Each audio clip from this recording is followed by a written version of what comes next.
মিরপুর গ্রামে বাস করত কয়েক ঘর বসতি। ওই গ্রামেরই এক কোণে বসবাস করত হীরালাল কাঠুরে, তার ছেলে বিনয় এবং তার স্ত্রী কমলাকে নিয়ে। হীরালাল জঙ্গল থেকে কাঠ কেটে বাজারে বিক্রি করে যা পেত তাই নিয়ে তার কষ্ট করে সংসার চলে যেত। কি গো, সকাল থেকে বিনয়কে দেখছি না, বিনয় কোথায় গিয়েছে? এইমাত্র বেরোলো। জানো, ছেলে এখন একটু কাজের হয়েছে। ও নিজের থেকেই বলছিল বাবাকে একটু কাজে সাহায্য করা দরকার। তাই নাকি? তাহলে তো খুব ভালো, ছেলে আমাদের মানুষ হয়ে গিয়েছে। হ্যাঁ, বাবা মার কষ্ট বুঝতে পেরেছে, এটাই অনেক।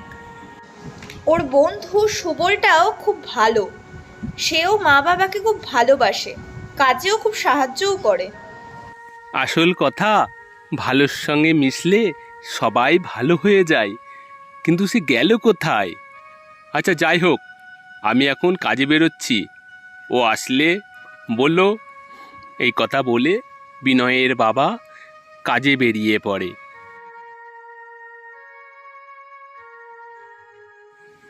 তা ভাই সুবল, এবার তোর পুজোয় নতুন জামা হবে তো? বলতে পারছি না কি হবে, মনে হয় হবে না। বাবার কাজকর্ম একদম ভালো না, 3 বেলা খাবার জোগাড় করতে গিয়েই হিমশিম খেয়ে যাচ্ছে। ঠিকই বলেছিস। হ্যাঁ রে সুবল, আমারও বাবার কাজ খুব কম। বৃষ্টির জন্য জঙ্গলে যেতেই পারছে না। কাঠ কাটা তো দূরের কথা, যে একটু মাথা গুজে দাঁড়াবে জঙ্গলে তো তা নেই, পুরো ভিজতে হয়। সেই জন্য বাবারও এবার শরীরটা খারাপ, বুঝলি? রামু কাকা, ও রামু কাকা, দুটো চা দেবেন? হ্যাঁ হ্যাঁ, দিচ্ছি বাবা, দিচ্ছি। কাকার হাতের চা যা স্বাদ না, দারুণ বানায় সুবল। যা বলেছিস, সেই কত দূর থেকে কত লোকে এসে চা খেয়ে যায়। এই নাও বাবারা তোমাদের চা। আরে শোনো বাবারা, আমি তো কি চা বানাই, চা বানাতো আমার বাবা। সে যা চা, একবার খেলে খরিদ্দার পুনরায় ফের এসে চা খেতে হবে, এত সুন্দর চা বানাতো। আচ্ছা কাকা, তা কত বছর বয়স হবে এই দোকানের? তা তো মনে নেই, তবে বাবা তো এই চায়ের ব্যবসা করেই চলে গেল। শুনেছিলাম আমার দাদুর দোকানটিকে বানিয়েছি, তা 70 বছর তো ধরে রাখো। অনেক গল্প হলো বিনয়, অনেক গল্প হলো। চল এবার বাড়ির দিকে যাওয়া যাক। হ্যাঁ চল চল, বাবাকে গিয়ে একটু সাহায্য করি। হ্যাঁ, এটা খুব সুন্দর কথা। যাও বাবারা, অবশ্যই বাবার সঙ্গে হাতে হাতে কাজ করবে, দেখবে বাবার ভালোবাসা কখনো কমবে না। আর তাছাড়া এখনকার ছেলেমেয়েরা কজনাই বাবা মায়ের কষ্ট বোঝে। যাও যাও। তো সুবল, তুই তাহলে তোর বাড়ি যা, আমি একটু বাবার কাছে ঘুরে আসি, দেখে আসি বাবা কাজে এসেছে কি না। চল না, আমিও যাব। যাবি? ঠিক আছে চল। দুজনা মিলে তখন বিনয়ের বাবাকে খুঁজতে যাই। এদিকে দুই বন্ধু এসে খুঁজে খুঁজে দেখে তার বাবা কাজে আসেনি। কি ব্যাপার বলতো সুবল, বাবাকে তো দেখছি না, মনে হয় কাজে আসেনি নাকি? শরীরটা কি ভালো আছে সেটাও জানার বিষয়। চল বাড়ির দিকেই রওনা দেওয়া যাক, দেখি। দুজনা তখন আবার বাড়ি ফিরে আসে। সেই জঙ্গলের পথ ধরে তারা ফিরতে থাকে। হঠাৎই তার বাবার সঙ্গে রাস্তায় দেখা হয়। এদিকে আকাশের অবস্থাও ভালো না, মাঝে মাঝে আকাশ কালো করে বৃষ্টি নামছে, বিদ্যুৎ চমকাচ্ছে। আরে বিনয়, সুবল, কোথায় গিয়েছিলিস? তোমাকে খুঁজতে গিয়েছিলাম বাবা। আচ্ছা ঠিক আছে, তোমরা বাড়ি যাও, আমি একটু যাই জঙ্গলের দিকে। বাবার কথা শুনে সুবল আর বিনয় তারা বাড়ির দিকে রওনা দেয়। তার বাবা কাজের দিকে এগোতে থাকে। ওরা দুজনে বাড়ি চলে আসে। মা, বোনের শরীর কেমন আছে? আজ তোর বোনের শরীরটা আগের থেকে ভালো আছে, তবে তোর বাবার শরীরটা ভালো নেই, কাঠ কাটতে গেছে, একটু দেখে আসবি? হ্যাঁ যাব, একটু বোনকে দেখে আসি। বোন, কিরে তোর শরীর আজকে কেমন আছে রে? দাদা, আজকে আমার শরীরটা আগের থেকে অনেক ভালো আছে। দাদা, তুই আমার জন্য একটা খেলনা এনে দিবি দাদা, আমি খেলবো। হ্যাঁ রে বোন, হ্যাঁ হ্যাঁ, তোর জন্য একটা নাই, অনেক অনেক খেলনা এনে দেবো আমি। মা, আমি বাবার কাছে গেলাম, তুমি রান্না করে নাও। সুবল বাবাকে খুঁজতে চলেছে, জঙ্গলের মধ্যে ঢোকে। জঙ্গলের পথ ধরে সে হাঁটতে থাকে। সে হাঁটতে হাঁটতে অনেকটা জঙ্গলের ভিতরে চলে গিয়েছে। হঠাৎই সুবল একটি পাখির চিৎকার শুনতে পায়। কিসের আওয়াজ? কোথা থেকে আসছে পাখির আওয়াজটা? কোথা থেকে আসছে পাখির চিৎকার?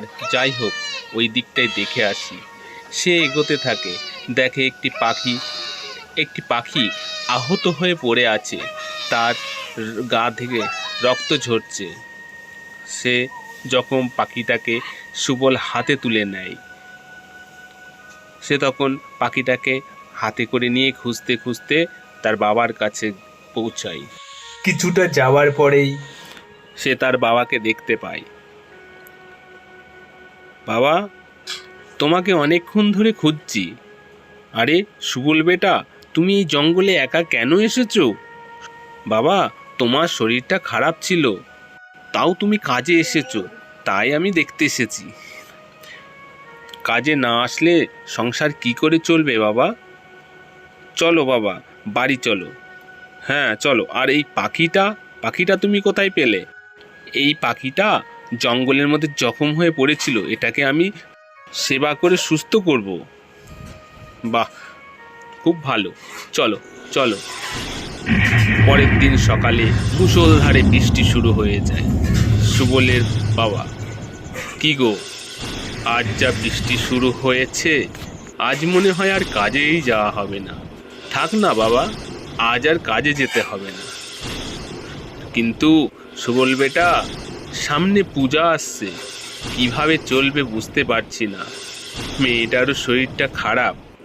বাবা, বৃষ্টি কমলে আমিও তোমার সঙ্গে কাঠ কাটতে যাব। কিন্তু তুমি এখন পড়াশোনা করবে, এই জঙ্গলে জঙ্গলে কাটলে চলবে না। ঠিক আছে, পড়াশোনাও করব। বাবা, আমার বন্ধু বিনয়কেও সঙ্গে নেব, ও যাবে আমাদের সঙ্গে কাঠ কাটতে, ওদেরও সংসারে বড় অভাব। সুবলের বাবা বলে, ঠিক আছে, কাল সকালে ওকে ডেকে নিও। পরের দিন সকালে তিনজন জঙ্গলে যায় কাঠ কাটতে। তারা একে একে কাঠ কাটতে থাকে, শুকনো ডাল কাঠ কাটতে থাকে। বিনয় একটু কাঠ কাটতে কাটতে এগিয়ে যায়। জঙ্গলের ভিতরেই একটি বহু পুরানো কুয়া দেখতে পায়। এটা আবার কি? আরে, এ তো দেখছি পুরনো একটি কুয়ো। সুবল, ও সুবল, সুবল বন্ধু, এদিকে আয়। কি হলো? এই দেখ, একটা বহু পুরানো কুয়ো, চল দেখি ভিতরে জল আছে কিনা। তারা দুজনে উকি মারে, আর যেই উকি মারতে যাবে এমন সময় একটি ইট কুয়োর মধ্যে পড়ে যায়। আসলে এই কুয়োটাই থাকতো এক জিন। হঠাৎ ইটটা পড়ার ফলে জিনের ছেলের হাতে চোট পায়। জিন ধোয়া হয়ে কুয়োর জল ঠেলতে ঠেলতে উপরে উঠে এবং ওদের দিকে বড় করে তাকায়। বিনয় আর সুবল ভয়ে জড়সড় হয়ে যায়। বিনয়, কে আপনি? আমি আমি বিকট জিন। তোরা আমার ছেলেকে আঘাত করেছিস, আমার হাত থেকে তোদের রেহাই নেই। আমরা ইচ্ছে করে ফেলিনি জিন মহারাজ। তোরা ইচ্ছা করে ফেলিসনি, তবে অপরাধ করেছিস, আর এই অপরাধের কোনো ক্ষমা নেই। তোদেরকে মরতেই হবে। আমার ছেলের হাতে আঘাত করেছিস, তোদেরকে মরতেই হবে। হে জিন, এই অপরাধের কি কোনো ক্ষমা নেই? ক্ষমা কোনো ক্ষমা নেই। তোরা অপরাধ করেছিস, তোদেরকে শাস্তি পেতেই হবে।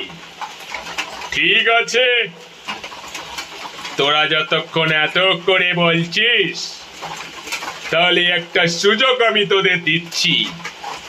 আমি তোদেরকে 3টে প্রশ্ন করব, তার যদি সঠিক উত্তর দিতে পারিস তবেই তোরা ছাড়া পাবি, নচেত মরতেই হবে। বিনয় বলল, ঠিক আছে, ধরুন আপনার প্রথম প্রশ্ন। জিন বলল, ঠিক আছে, বল। জলে জন্ম, স্থলে রয়, আবার জলেই তার মৃত্যু হয়, কি এমন জিনিস? জিন মহারাজ, এর উত্তর লবণ। লবণ জল থেকেই সৃষ্টি হয়, আর জল পড়লেই লবণ নষ্ট হয়ে যায়, অর্থাৎ লবণ। একদম সঠিক উত্তর দিয়েছিস, একদম সঠিক। আমি দ্বিতীয় প্রশ্ন করছি, বল এর উত্তর। বল দেখি।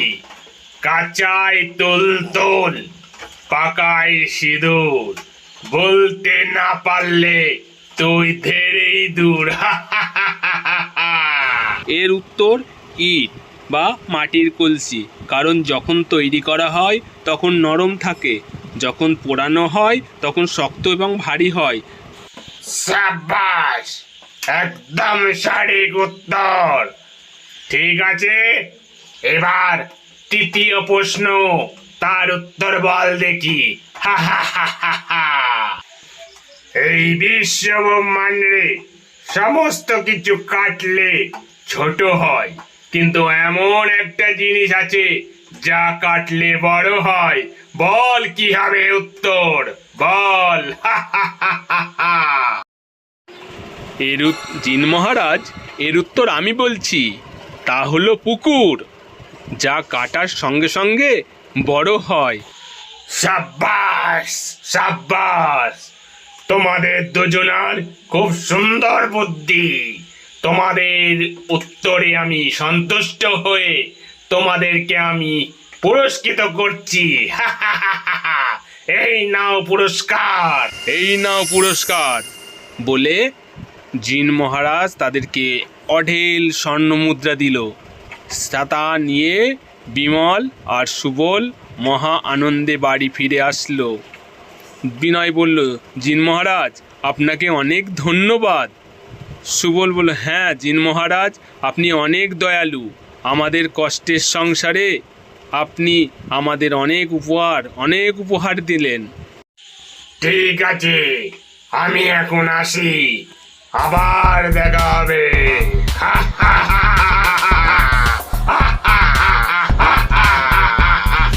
এই বলে বিকট জিন পুনরায় সেই কুয়োর মধ্যে চলে গেল। সেই জিনের দেওয়া ধন পেয়ে সুবল আর বিনয়, তাদের পরিবারে আর কোনো কষ্ট রইল না। তারা দিন দিন ধনবান হয়ে উঠল। এখানেই এই কুয়োর রাক্ষস গল্পটি শেষ হলো। গল্পটি ভালো লাগলে সাবস্ক্রাইব করতে ভুলবেন না।